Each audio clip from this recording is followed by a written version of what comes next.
Hello,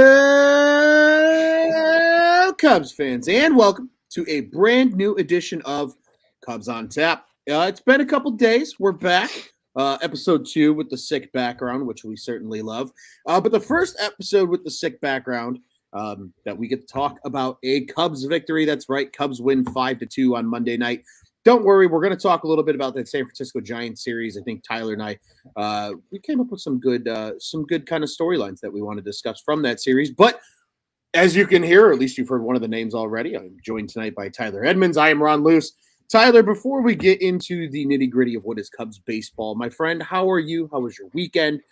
How's everything going? I'm good. I'm good. Went to a wedding on Saturday. Had a blast. Sunday, I told you, I think a few episodes ago, I'm trying to get back into watching football. Bears, big win against, like I said, I'm not a big expert, but supposedly a Super Bowl contender. We beat them. And then tonight, beat a potential World Series champion, maybe. I don't know. Doing pretty good. Hell yeah. Likewise, my friend. I'm a football nerd, so that's all I did yesterday. Saturday was all right. I had to work a little on Saturday. Another one of my jobs called a football game over at my alma mater, among other things. And yeah, man, caught some Cubs baseball over the weekend too. Obviously, we didn't have any shows, but it was certainly nice nonetheless. Talking about a Cubs, at least seeing one Cubs victory in that San Francisco series. And Yeah. we get to talk about another one tonight, and certainly excited to dive into that. But Tyler, really quickly here, and I know we're probably going to kind of weave in some of these other kind of storylines and thoughts that we had from the Giants series, and a lot of them actually kind of filter into tonight's game. And I think that's kind of the beauty of how tonight's show and game really played out. Cubs will obviously win 5-2. The long ball was certainly the Cubs' friend tonight, Rafael Ortega. Scott, I see in the comments, my friend, I wore it just for you. I got the Ortega jersey on.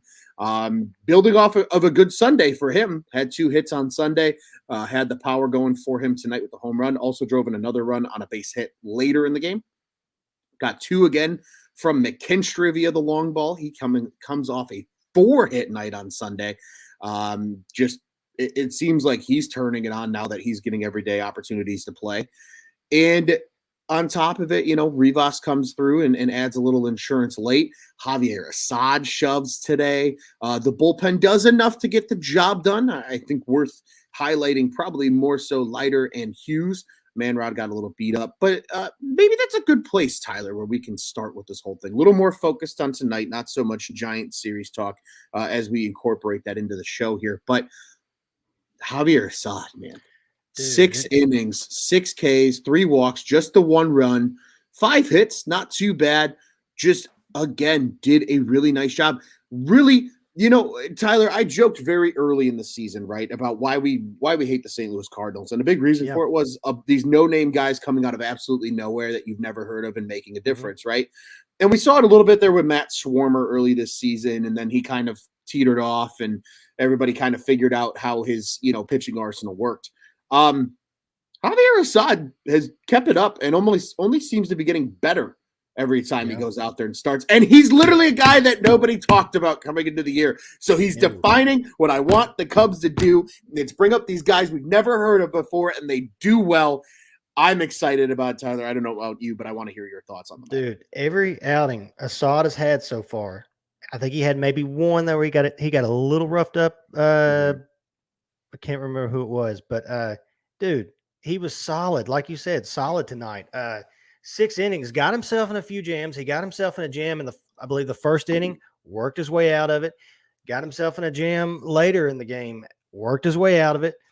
There was a moment in the 6th inning, and we've talked about it all year long about David Ross leaving, wanting David Ross to leave the starters in just a little bit longer. He did that tonight with Assad. Assad proved himself, got himself out of the jam. I think he finished, I don't remember who it was, but he finished off the inning with a strikeout, big time strikeout. But yeah, so far, all year, well, I say all year long, just in the time that he's been up here, he has proven that this guy is going to be a major piece for next year. Does he make the starting rotation?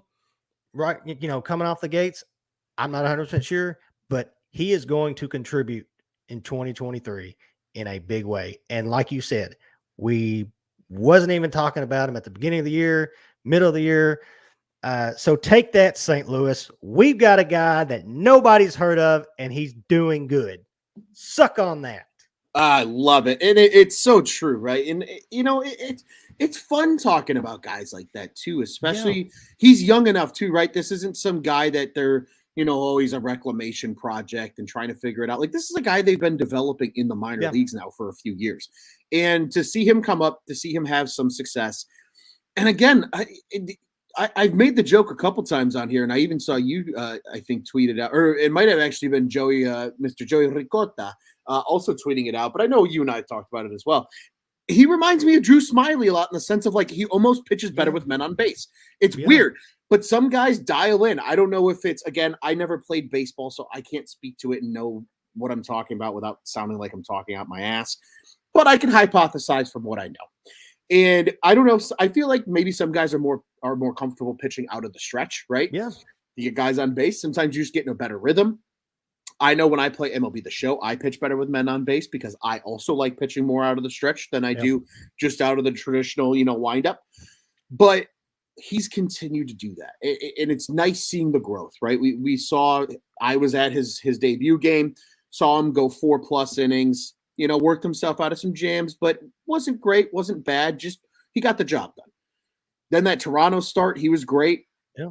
He listens to Cubs on Tap clearly because I asked for 5 innings. He gave us 5 no-run innings. Ever since you asked for that, I'm pretty sure he has thrown at least 5 innings in every single start. Yep, every single start. He is listening, Ron. He listened, Ron. He made 1 relief appearance in there. They kind of dabbled him in there for an inning at one point.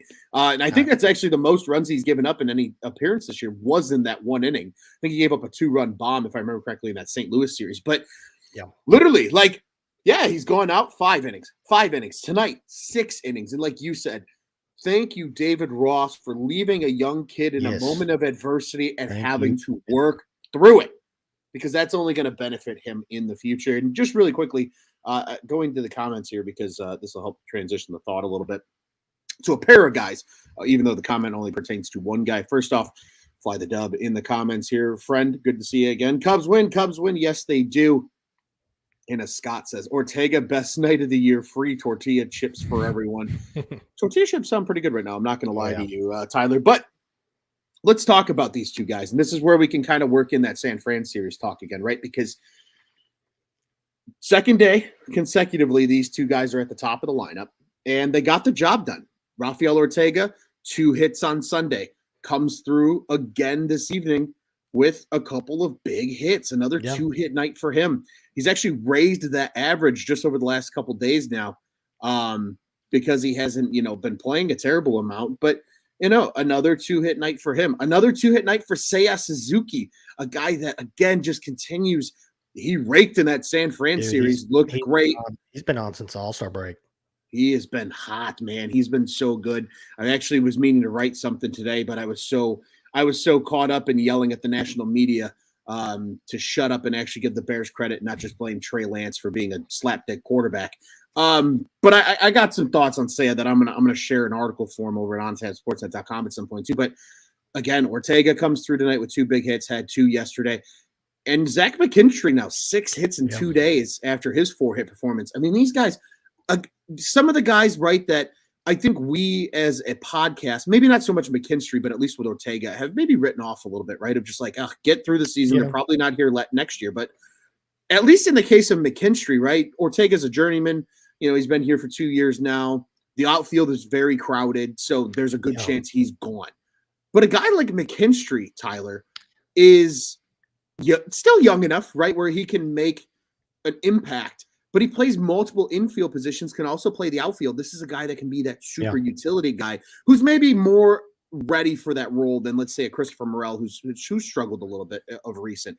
What are your thoughts on these guys? And again, right, probably 2 different mindsets, right? McKinstry's trying to keep a job here in Chicago. Ortega might be more so auditioning for a job somewhere else. Mm-hmm. Your thoughts on these 2 guys over the last 2 days? I like in that if I had to pick one, I'm picking McKinstry. But I'll be honest, when we first got him, I sort of wrote him off too because like he started off really, really Yeah. slow as just like who the heck's this guy and like when are we going to get him out of here? And then close to like the middle slash end of August, he was having a lot of multi-hit games. And tonight, yesterday, stepped up big time. Both I know they lost yesterday, but 4 hits, 4 for 5, and then tonight, big clutch 2-run home run. I think a lot of people like to say, well, these games don't matter. But to guys like Ortega, Zach McKinstry, these games do matter. Mhm. Uh, look at okay, Magical, more than likely probably going to be out for the rest of the season. Not, that's not official, but he's dealt with that groin issue forever, all Mhm. year long. If I had to bet on it, he's probably done for the rest of the year. I think McKinstry sees this as an opportunity. I don't care what happens this offseason. I'm playing for a spot on this roster for next year. And he's stepped up so far. And as far as Ortega, like you said, I think he's just working for a spot maybe somewhere else with this way overcrowded outfield. I don't see him coming back next year. So in his case, uh, yeah, he's probably playing for us. He's trying out for somewhere else right now. But yeah, both of them have stepped up huge, especially with the top of the lineup. Like with Magical being gone, they see that as their chance to say, "Hey, this is my shot. I'm going to show you, why I should be on the team next year." And yeah, I like McKinstry's versatility, and you can basically play him just about anywhere in the infield. Maybe not shortstop. You could put him in the corner outfield spots. Mhm. Maybe throw him in center field if you had to. I don't think it'd be the worst case scenario. I know Ortega's not the best center fielder, and he plays center a lot. So yeah, both of them have stepped up so far, and it's good to see. Yeah, it really is, and at least for a guy like McKinstry, right? I think it's, and even you could have argued this last year with a guy like Ortega, right, where they really had never earned an opportunity to show what they had, right? Like McKinstry Yeah, was yeah, blocked in LA by so many guys with the yeah. Like Dodgers. good luck getting your time in Exactly. there. Yeah, Right. Exactly. So I like at least giving these guys chances down the stretch, yeah, right? And with the injuries too, you bring up a great point, right? We likely might not see Magical the rest of the year. Who knows how much more we see of Nico Horner the rest of the year? I know he's yeah. kind of banged up, dealing with some stuff. Obviously, Willie's been hurt, right? So like Mhm. these are guys that are going to get looks. It's just it's inevitable at this point. Nelly V's dealing with a little bit of an illness, so that's center field. Starts that are given probably now to Ortega over the next couple days. So it's good to at least see these guys produce, if nothing else, just for their sake as baseball players, right? Yeah, A guy like Ortega maybe catches on as a fourth outfielder somewhere next year.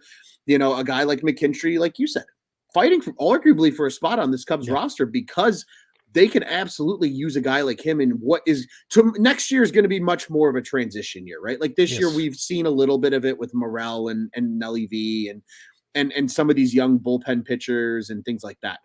Next year is when we're really going to be talking about guys like Jordan Wicks maybe making a debut start.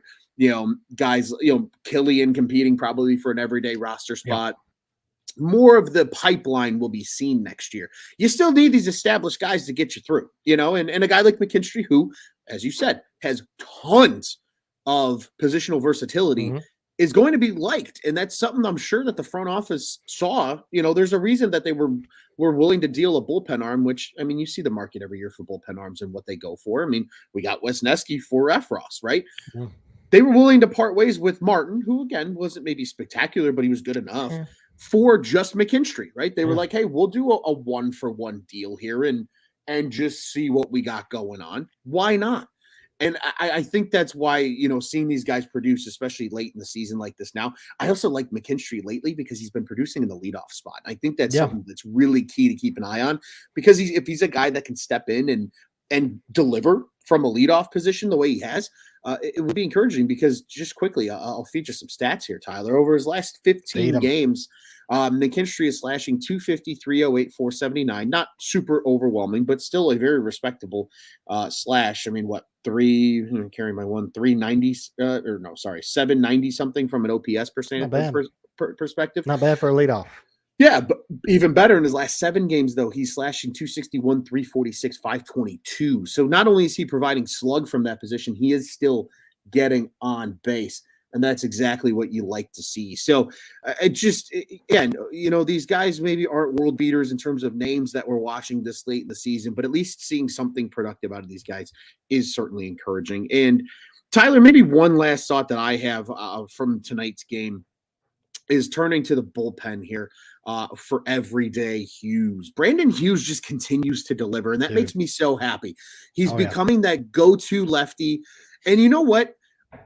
I might give Cubs fans a little bit of PTSD, and I apologize if I do, but like I am severely getting just the heaviest, and I mean heaviest of vibes from the Joe Madden days, right? And how often, and his name is escaping me right now, and I feel so stupid for this, but I think you know where I'm going with this.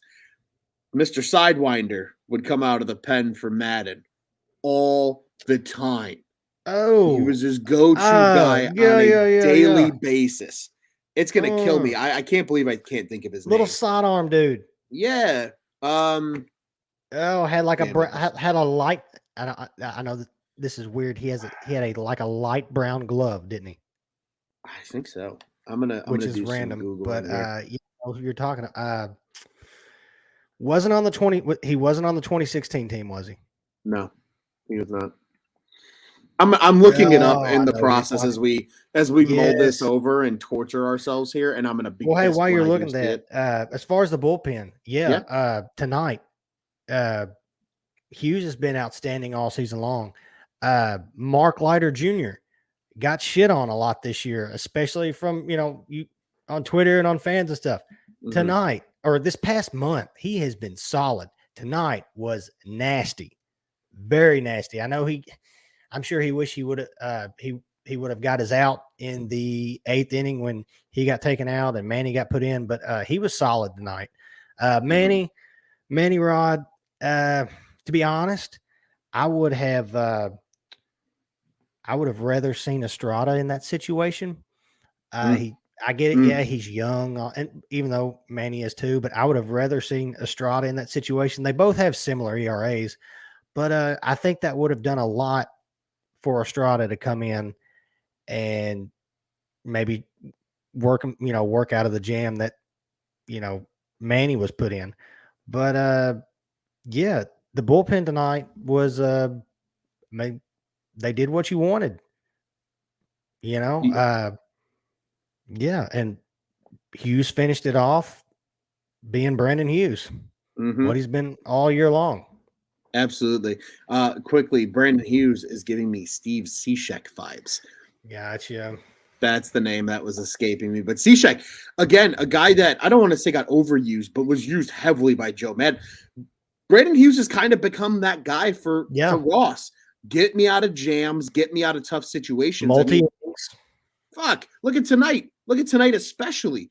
He comes in, bases juiced, and gets 2 huge outs without allowing a run, keeps the 5-1 lead at the time intact. And sure, he gives up the solo homer to Lindor in the 9th, but at that point, who the fuck cares? Yeah. He got the job. Yeah, and he got the job done. Ultimately, for his night, 1 2/3, just the 1 hit on the home run, but he got outs. He got your 5 outs, and that's what you asked him to do, and he came in and did it.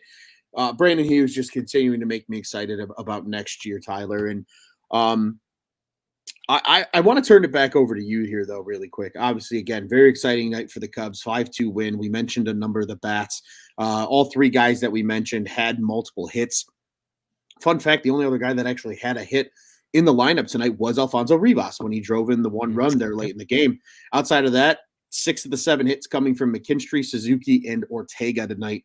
Ortega with 2 runs scored. That was a team best, however, as well. So really, I mean, it was the Javier Assad show. Brandon Hughes coming in clutch and really a trio of guys getting it done on the offensive side, Tyler. So a 5-2 win's a 5-2 win. It might not have been the prettiest, but hell, they got the job done. It's a win. It's a win is a win, especially against a very solid Mets team. Ain't that the truth? So I want to turn it back over to you, my friend. Any final thoughts for us on this game today? or even just from the weekend in general too, before we go ahead and posture forward to the next two games? Well, just kind of repeating. Good solid win. We didn't get it, 7 hits, but hey, the hits we got was timely. Uh, Congratulations, Javier Assad, first big league win. And as far as the weekend, hey, the starters Stroman got roughed up a little bit, but Miley and Smiley, both of you guys pitched great. I think real quick, Drew Smiley, he has pitched himself into a nice little payday this offseason, and I'm not going to be upset if we are the ones that give it to him. People can say, oh my gosh, why are you spending money on this guy or whatever? Look at teams like the Dodgers. They have tremendous starting pitching depth.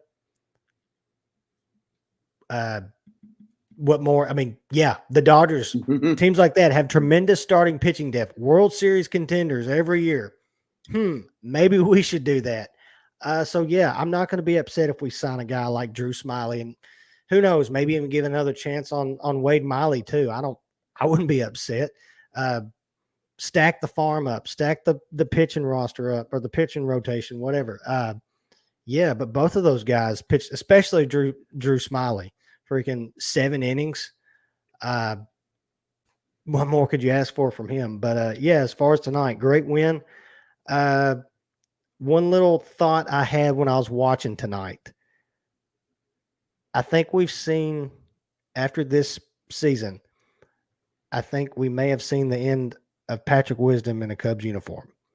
It sucks.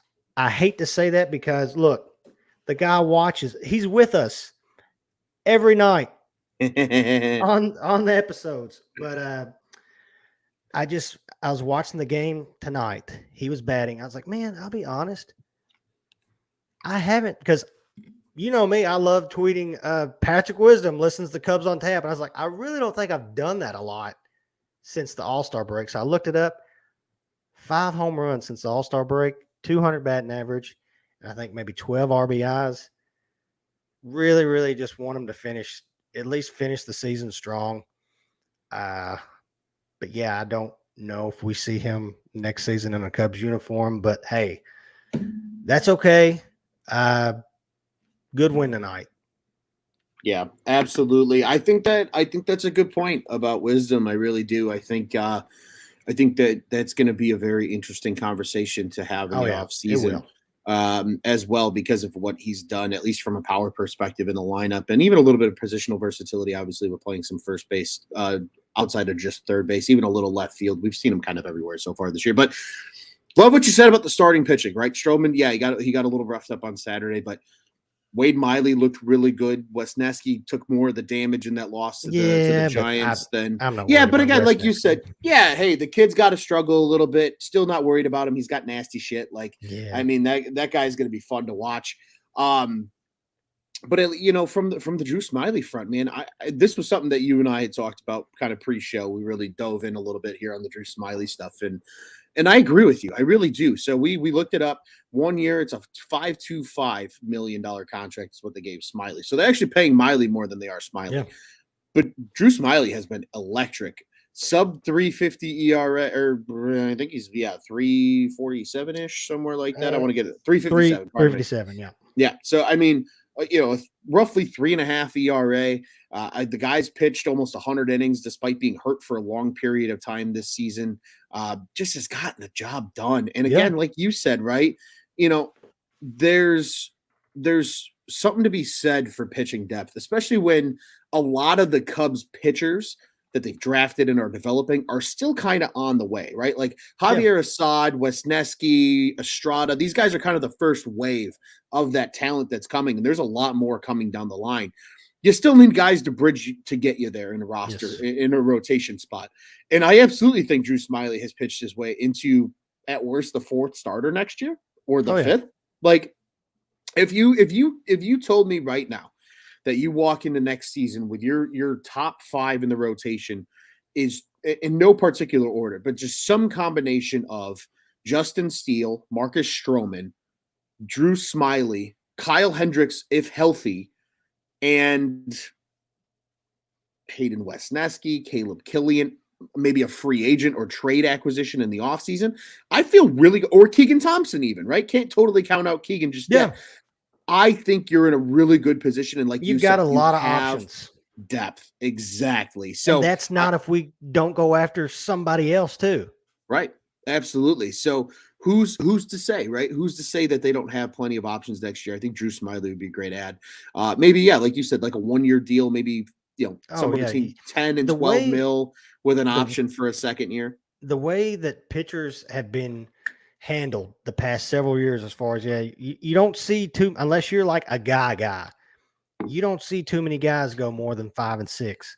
And when Yeah. you got a guy that can consistently give you 5, 6, 7 innings, you're going to make some. You're going to get your money. You're going Hell to get your, yeah. because if you're pitching in the 6th and the 7th inning consistently, you're obviously doing enough to keep your team in the ball game. So if you're doing that consistently, yeah, you're going to get paid. Somebody's going to pay you. Yeah, absolutely. I'm right there with you, man. And just really quick from Scott in the comments, he says, "Unfortunately, I agree. This is coming up. This is a big moment for Scott because Scott loves our boy Patrick Wisdom. He says, Yeah, unfortunately, I agree. There's too much young I hate talent it. coming for Wisdom to hold the roster spot. And yeah, I think it's just the nature of the beast. They got talent coming, and when you have talent coming, sometimes there's not a place for guys. Not to say Patrick Wisdom's not going to land somewhere. I'm sure he will. Still a guy that can play multiple positions, brings power. Maybe he's not an everyday starter, but even somebody's going to take a chance. Yeah, even if he's a platoon guy, who knows? He still has more years in the major leagues ahead of him. So it'll be, like I said, definitely a conversation that we'll have in the offseason more in depth. But we at least got to talk about a 5-2 Cubs win tonight. They pick up victory number 59 for the year. If they run the table, they can still go 500.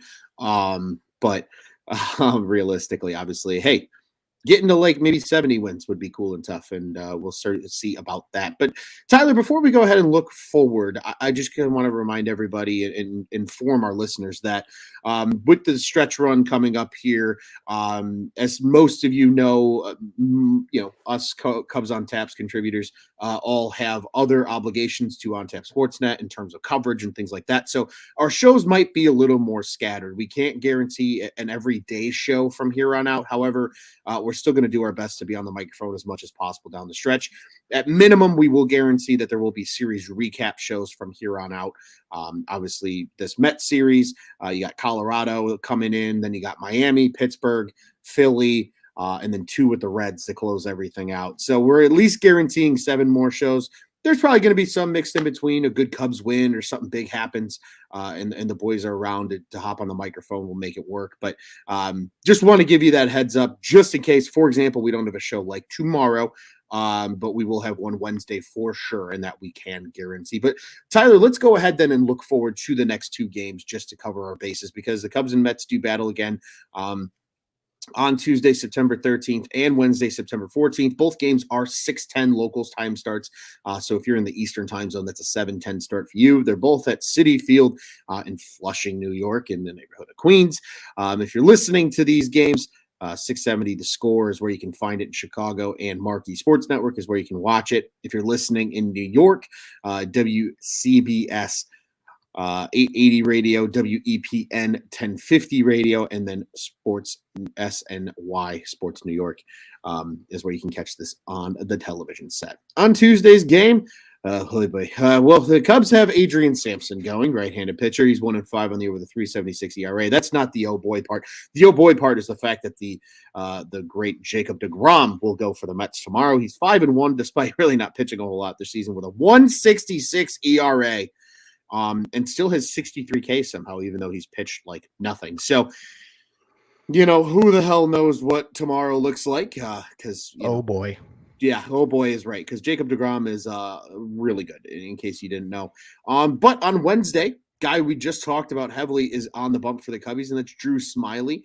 As we mentioned, the left-hander, 3.57 ERA in the year. He's 6-8 record-wise, but again, a lot of that indicative of a lack of run support for him at times, coming off a really pretty 7-inning, 1-run, not earned, 1 hit, 2 walk, 8K performance in that win over the Giants on Friday. So he's bringing some momentum into it as well.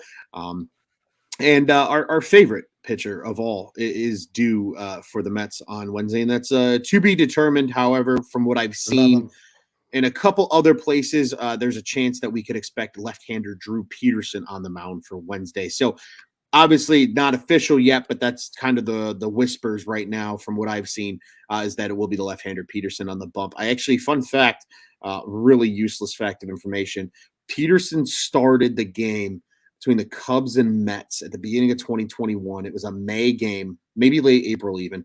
Was still minimum capacity, like the 40%. They weren't back to full capacity yet. But it was the game when the Cubs went off for like 16 runs on the Mets and just beat them up.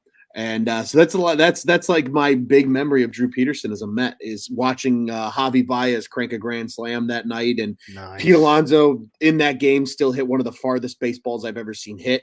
We were in the bleachers. He hit it. We were in the left center bleachers, and he hit this ball. And you know how you can track a ball and based on the height and how far it's going, you can just you can tell. Still, that ball, I think it was only registered 420 feet. No, that thing was one of the hardest hit balls I've ever seen in my life because it just looked like it kept gaining altitude as it left the ballpark. Yeah. It didn't even get into the stands. It went outside of Wrigley. I mean, that's how hard he hit it. Still one of the hardest hit balls I've ever seen in person at Wrigley. It was very, very impressive. The polar bear taking one deep, but that was only one of 4 Mets runs that night when the Cubs quadrupled them up with 16 that night. So just want to bring back bad memories for Mets fans. But Tyler, I want to get your thoughts. Next 2 games, what the Cubs need to do, maybe to get a series win. Hey. Obviously, with DeGrom on the mound, that makes things interesting. But your thoughts? If this game was in Chicago, my plan would be different. But tomorrow, what they need to do is basically put it on Jacob DeGrom. But because see, here's how I'm looking at tomorrow's game. All right. This is sort of like a, what's the word? Almost like an open house. It'd be like going to an open house, sort of, but it's for Jacob DeGrom and us. And this is kind of like the beginning of how we woo him to Chicago. Okay. So we're going to jump on him. We're going to put like crooked number after crooked number after crooked number after crooked number. Maybe for, I don't know, maybe he has the shortest outing of his career. And he's going to come back into the dugout and be like, damn, what do they have on me? Because like everybody else has like just demolished me. And so with that, he's going to be wondering that like all off season long because they're not going to win the World Series because they're the Mets. They're going to figure out a way to Mets it up, but that's a whole different thing. So that's going to be like one of the reasons tomorrow's outing that he decides to sign with us in the offseason. That's my theory. But with also that being said, if that doesn't happen, they had a nice little fun stat on the broadcast tonight. He has a 63-4 K to walk ratio or whatever. Yeah. 60. You heard that right. 63-4. He's going to throw strikes. He's not going to walk many people. Be ready to swing the bat. Hey, guess what? If you make contact, it's probably going somewhere. So yeah, and Adrian Sampson, he's got like an under 4 ERA. So, if he can have one of those outings tomorrow where he keeps us to 3 runs or less, it's baseball. It's baseball, Ron. You never know. You never know. And then Wednesday's game, Drew Smiley is going to be Drew Smiley. And I really feel like, who'd you say, Peterson? Mm-hmm. I don't think that he's recovered from that 16 run monstrosity. And I think he's going to be thinking about that a lot. So with that being said, Ron, I'm predicting a sweep. Oh, yeah. I like it. Yeah. Just coming in with the BDE swinging right now about the rest of the series. And you know what? I don't hate that. I can almost feel confident enough with 2 out of 3, even if DeGrom comes out tomorrow and shoves. But look, here's the thing, at least, and you and I talked about this a little bit before we jumped on. In Friday's win for the Cubs over the Giants, Carlos Rodon was very good. 11 Yeah. strikeouts in just 5 1/3 innings. But they chased him with a lead, and the Cubs won the game. So that shows that they can go after ace level pitchers. And I'm not saying Dude, that Carlos Rodon and DeGrom are one no. for one, But but hey, okay. We've seen it for the past like 3 years. It's almost like a joke of all mhm, the different times DeGrom has like, he's given up like 1 or 2 runs at the most and still lost, or they haven't, mhm. maybe he didn't get the loss, but the Mets didn't win. It's happened like in the past 2, 3 years.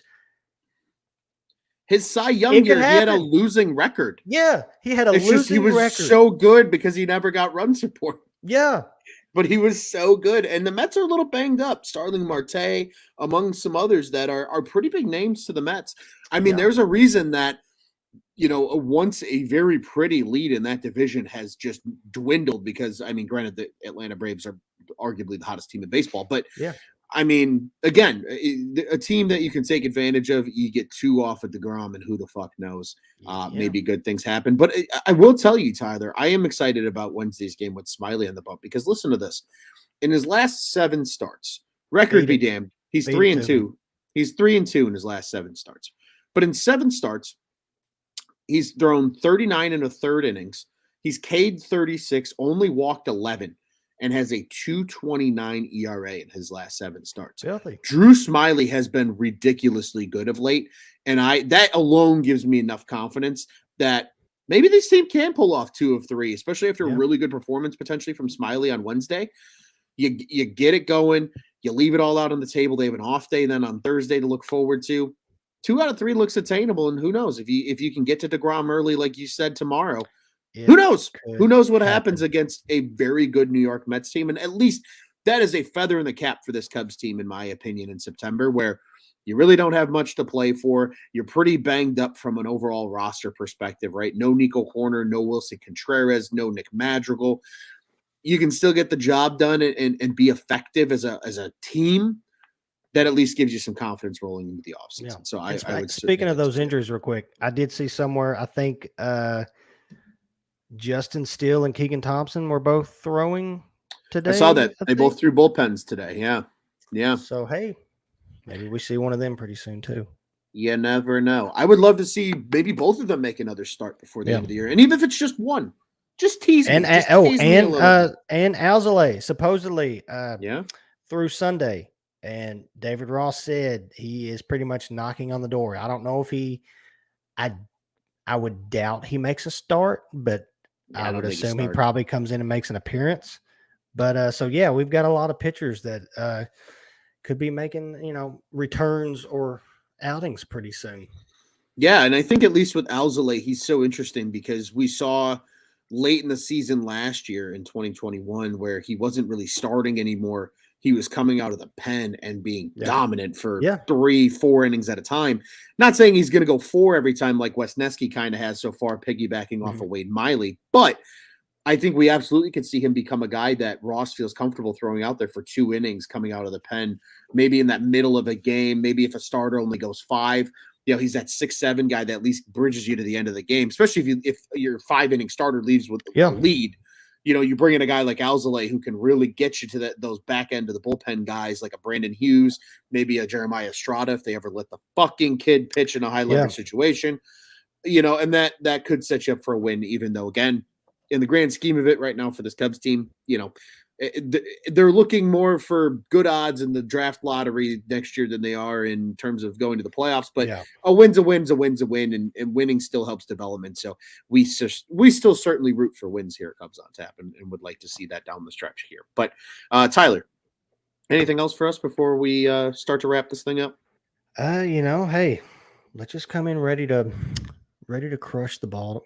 Just ready to swing the bat tomorrow. There's probably going to be a lot of strikeouts tomorrow. So what? So what? All it takes is one. All it takes is one run. That's all it takes. Amen to that, man. And like you said, with baseball, you never know. So You let's see what never know. happens. Could be some good things for the Cubs. Could be some bad things. Who knows? We'll find out together. And as we mentioned, for sure, back with you guys on Wednesday. And depending how tomorrow goes and who's available from our Cubs on Tap panelists, perhaps a show tomorrow as well. But we'll promise you a show on Wednesday. I can't promise you who the co-hosts are going to be yet. We'll know more probably as Wednesday approaches. But Tyler, before we get out of here, I do want to remind everybody that Cubs on Tap is the official Cubs podcast of the On Tap Sports Network. Go ahead and check out all of our great work over at ontapsportsnet.com and at ontapsportsnet on social media. Like, rate, and review. Subscribe to us as well wherever you listen to your podcast. We would certainly appreciate that on multiple fronts. Like and comment along with us on YouTube as well. The more engagement you guys give us, the higher we look in your YouTube rankings, and the more often that you'll see us when we go live. You can also turn on the little notification button, ding, when we go live, and you'll know when Cubs on Tap is getting fired up on a daily basis. If you want to follow the pod-specific accounts for us here on social media and interact with us, we're at Cubbies on Tap, Cubbies on Twitter and Instagram. I am at Loose on Tap on the Bluebird app. Tyler's at TeddyFreddy270. You can follow all of our other great co-hosts and contributors at Joey Knows Nothing, at Juice on Tap, at Brandon M. Kane, and at Bulls Guy Rob on the Bluebird app.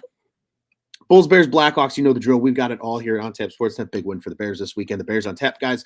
That podcast is live and ready for you to listen to over on wherever it is that you listen to your favorite podcasts.